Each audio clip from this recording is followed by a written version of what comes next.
বই চুরি হয়েছিল, আর সেই ঘটনার সাথে জড়িয়ে আছে বিষ্ণুপুরে এক রাজা বদলে যাওয়ার গল্প।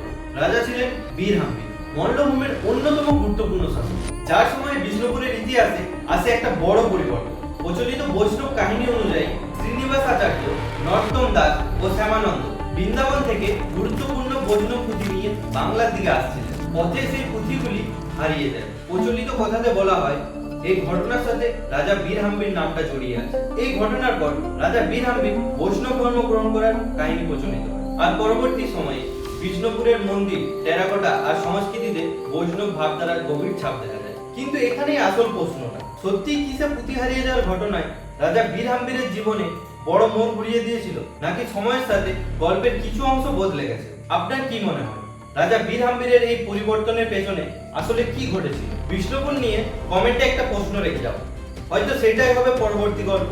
আর বিষ্ণুপুরের আরো অজানা গল্প জানতে মৃত্তিকাসকে ফলো করে রাখুন।